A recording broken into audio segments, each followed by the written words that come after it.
Good morning, junior high and high school students. Good to see you again in chapel. I told you last Thursday that we would be having Mr. Denis McBride back with us to speak for chapel this Tuesday.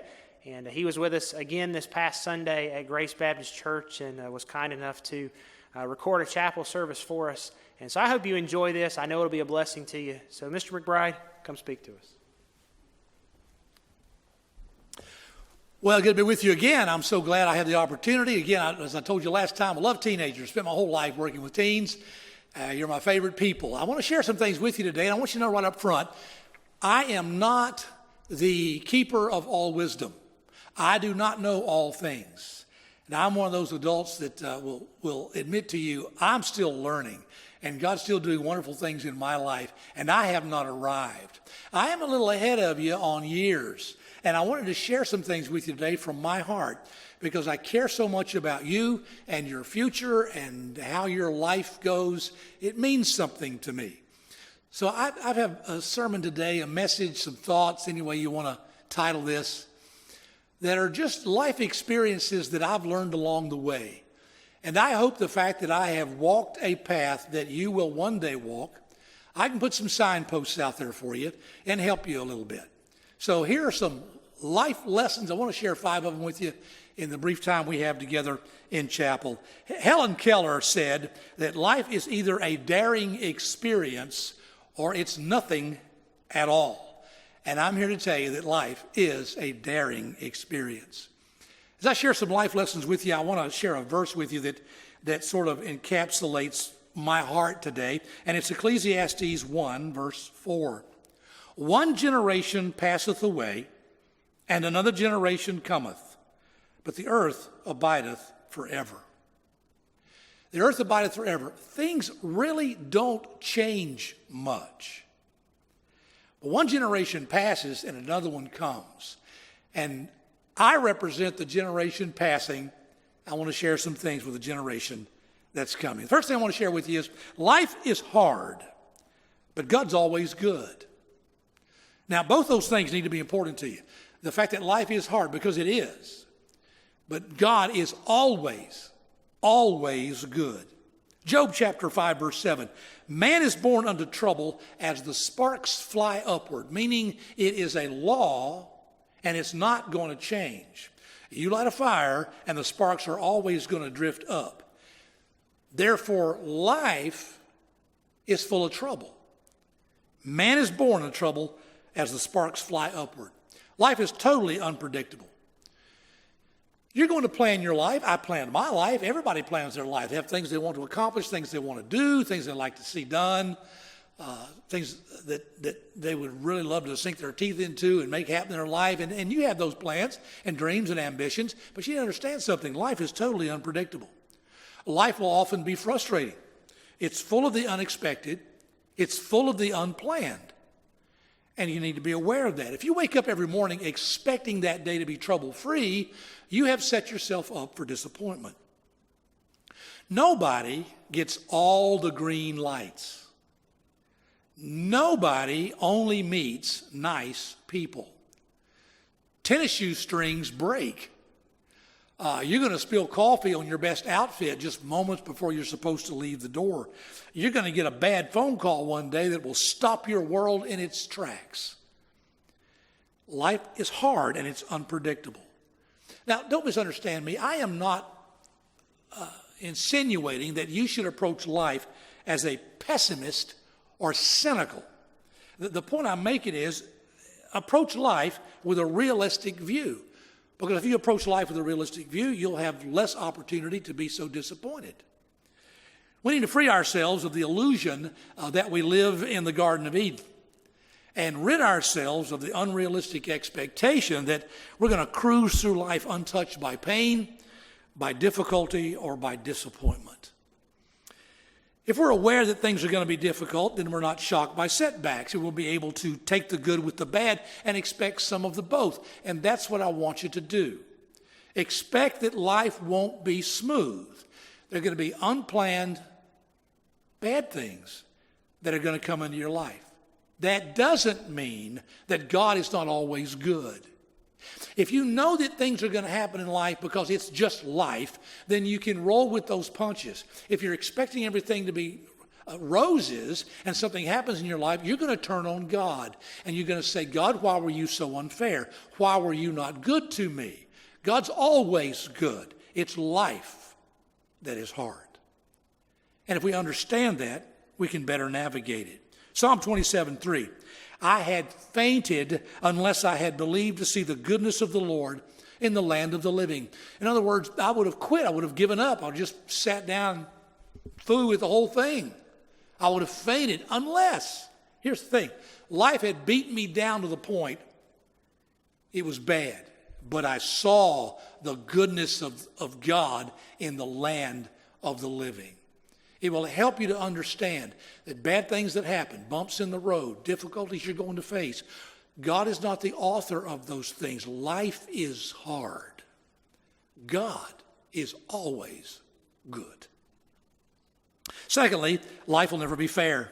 Ecclesiastes 9:11 says this, the race is not to the swift, nor the battle to the strong, neither yet bread to the wise, nor yet riches to men of understanding, nor yet favor to men of skill, but time and chance happeneth to them all. Now think about that verse with me. You would expect, wouldn't you, that the fastest guy would win the race. You would expect the strongest man to win the battle. You would expect the wisest man to accumulate goods his family needs, in this case, bread. You would expect men of understanding that know how things work to accumulate riches. But it says flatly, it doesn't always happen that way. Time and chance happen to them all. Life isn't fair. The swift don't always win. The wise don't always come out on top. Life will never be fair. The most common complaint you hear from young people is, well, that's just not fair in my life. And by the way, things are going to happen to you that aren't fair, because life's never going to be. Trust me, the last thing you want is justice. If you say, life's not fair, I want things to be fair, what you're saying is, I want justice. Well, justice is the last thing that you want. More often than not, in a situation that you deem to be unfair, you're going to be more at fault than you're willing to admit. PCA students would come to me before I was principal, when I was teaching Bible and history at the academy. Students that liked me and thought I would be sympathetic to them would come to me and complain about a detention they received from another faculty member at the academy.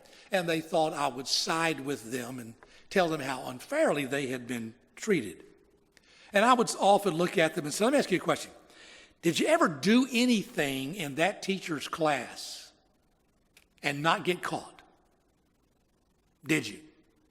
Well, what did you do about that? Did you go fuss at the teacher because they didn't catch you? How many of you that copied another student's homework? You're supposed to do your own homework. You didn't.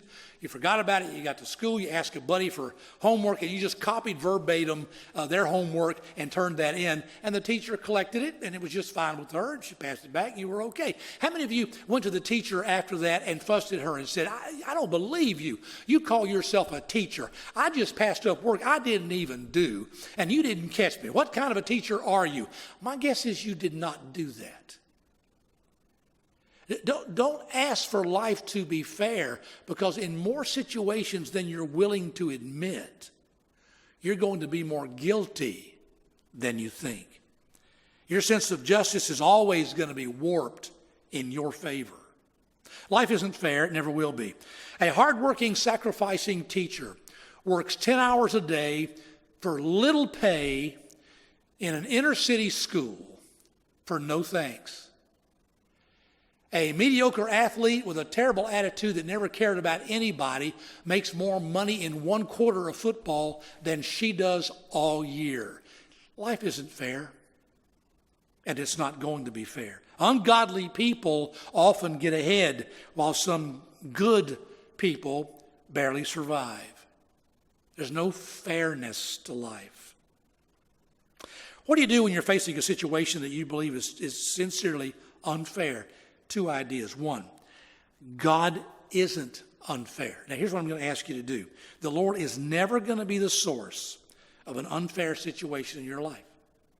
Now, he will use, second thought, he will always use those situations you consider to be unfair to build your character and your faith if you will simply trust him and allow it to happen. Be trusting enough to allow this unfair situation to completely unfold, and you will see that God's going to use it for your good. Injustices often reveal our character weaknesses. Do you really trust God enough to put your faith in him, to accept what comes your way and not consider the fact that he's behind it? Life is just unfair. If you can't trust God in situations like that, you're going to whine, you're going to become bitter, or worse, you're going to use that situation to justify moral shortcuts in your own life. Well, they did this to me and it wasn't fair, so I'm going to do this. You can't think that way. Life's just going to be unfair. Trust God in the midst of it. Joseph was sold into slavery by his own family. He was falsely accused of attempted rape. He was thrown into prison and forgotten by a man that could have helped to get him out. Not one time did he accuse God of being unfair. He just kept doing what was right. He clung in faith to belief that God would work everything for his good, no matter what. And that's what I would ask you to do. Thirdly, life's going to be better if you learn to love. Much of the busyness in our life that consumes our time is nothing more than a cheap anesthetic to deaden the pain of an empty life. We are busy, but does our life really matter? Is what we're doing important? Is it going to change the life of others? Life's going to be better if you learn to love. When you look at life in the vein of who loves me rather than who have I shown love to, life will be much more empty. It won't be as productive. We ought to allow God to control us and express his love to other people through us. He is love. What is the measure of your spirituality? Is it some outward show? Is it the fact that you have attended some youth conference or seminar and you do it regularly and that seems to be the basis of your spirituality? Maybe you have a t-shirt that tells the world you're curious about what Jesus would do. You have mastered the lingo and mannerisms that make you one of us. Is it some emotional experience that you have had? What is the basis and the foundation of your spirituality? Jesus said, Paul said, and the Apostle John all said the same thing. Love is the distinguishing mark of spirituality and maturity in Christ. Who you love, how much you love, is the mark that separates you from a spiritual person and a mature person from someone who's unspiritual and immature. Now, I'm not talking about your feelings towards your boyfriend or your girlfriend. I'm talking about a different kind of love. I'm speaking of love that's godlike. It's agape love. It's otherworldly. It's unconditional. It's forgiving. It's sacrificial. It's courageous. And it puts you at risk. You have to put yourself out there if you're really going to love people. It's the type of love that identifies you as being dead to yourself. This love is a result of a wrestling match that all of us face between that natural desire to be selfish and the God-given desire to put others first. This love is brutal, it is agonizing, and it's not for the squeamish. Do you really want to live a satisfying life? Then you're going to have to let go of superficial Christian existence and look painfully at your own heart. Who is it that you love? Who is it that you can't love? You'll have to trust God and trust in his goodness. You got to move out of your comfort zone and love other people. Now, you will probably, as I did, end up a little bloodied and a little bruised by the demands of real godly love. But if you will desire to be his vessel and you will let him use you as his vessel, you will be more alive than you have ever been when your heart is open to everybody and you show God's love. You're going to be the one that entices people to want to come to Christ. Life is better when you learn to love others unconditionally. Number 4, life requires some boundaries. It always has. I was playing basketball in high school. I was playing guard. We were down by 1, and this team had run the same play on us several times. And when that guard called that play, I knew where the pass was going. And I jumped the pass. Didn't get there in time to actually cut the pass off with 2 hands, but I tipped the pass away toward the sidelines. My opposite guard took off for our basket. Now, all I had to do was get to that ball, turn and throw a hard chest pass. He shoots a layup. We win the game.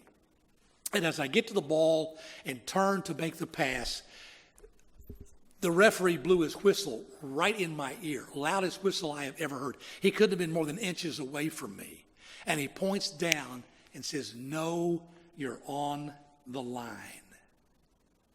And I remember standing there looking at him like, oh, come on. I'm like a quarter of an inch on the white line on the out of bounds. But we lost the possession of the ball. They got it back. They won the game. But that's the rule. If you're going to play, you have to stay inside those lines. You can't go out. Worst test I ever took in my life was 100 true-false questions. It was awful. And, a test, A's always true, B's always false. And I went down through that test and took the test, turned it in, thought I did pretty well. I get the test back, and I'd failed the test. And I went to go see the teacher and said, "I don't understand what I did here." He said, "Well, it looks to me like you didn't follow directions." And I read the directions again, and on his test, he had made B true and A false. Well, I didn't read the directions. And I said, "Well, can't you grade my test the way I took it, the other way around?" He said, "No, that wasn't what the directions were." And I walked out of there thinking, well, that's not good, but I'm going to tell you something. I have never taken a test since when I didn't memorize the directions. I read them over very carefully. There are rules to everything. If you're going to take a test successfully, you need to follow the directions on the test. I was in college.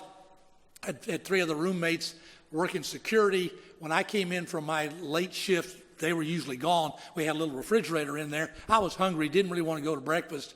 And I opened up that refrigerator and found some chicken in there. And I ate the chicken. Well, I found out later that chicken had been in there a long time. That chicken came up faster than it went down. Trust me. There are rules to life. You can't eat rancid chicken. It's not going to work. There are rules to everything. If you're to grow spiritually, you're going to have to abide by some rules. You're going to have to incorporate some things in your life and keep some other things out. There are rules to spiritual growth. And life requires some boundaries. I don't want to live in a world without boundaries. I don't want to live in a world where everything is tolerated. I don't want to drive on roads where the policeman doesn't care if you drive the wrong way on a one-way street. I don't want to go into surgery with a doctor who's not all that impressed with the danger of germs. In that life has boundaries. Life has rules. Don't be drawn into the modern day thinking that all philosophies and beliefs and lifestyles are valid and equal. They're not. Our society's falling apart because we've rejected the very basis of our society, which is Judeo-Christian principles. Not just any food's acceptable, and not all philosophies are okay. A bad belief is going to lead to a bad action, and bad actions are going to lead to bad consequences. Life is full of rules and boundaries. Rancid chicken is deadly. Wrong notions, no matter how appealing, no matter how popular, no matter how accepted they may be, are just as deadly. Life is a series of decisions, young people. What am I going to let in? What am I going to keep out? There are rules that will always determine how far you go in life, how successful you are, and what you turn out to be. Be careful. Don't allow just anything in. Lastly, last thought I have for you is this: every day matters.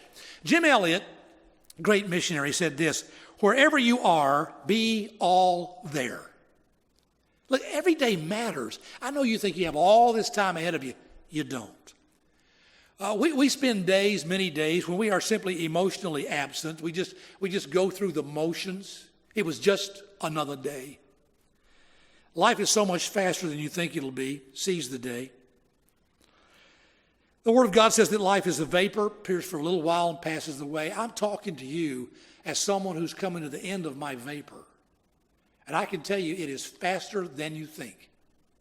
I can remember like it was yesterday, things that happened 50 years ago. And I stop and think about that and said, was that really 50 years ago? And it was. Life is faster than you think. I can feel guilty about yesterday. I can feel apprehensive about the future. But only in the present can I act. The ability to be in the present moment is a major component of mental wellness. I know you have plans, and I know you're thinking, and I know you spend a lot of your life thinking, I can't wait until. Well, let me tell you, wait. Enjoy today. Don't waste today hoping for something tomorrow. It's within the parameters of biblical thinking to live in a sense of wonder every day. The day you're in today and yesterday and tomorrow are only going to happen one time in your entire life. Each day, each week are filled with unique moments and wonderful occasions. When they're gone, you'll never get them back. Enjoy each moment. Take pleasure in the many blessings that today offers you. Because this day, like every other day, is going to happen one time. I trust some of these thoughts will be a blessing to you and a help to you. I certainly do wish you all the best, and I hope you're doing well wherever you happen to be. God bless you, and thank you for listening.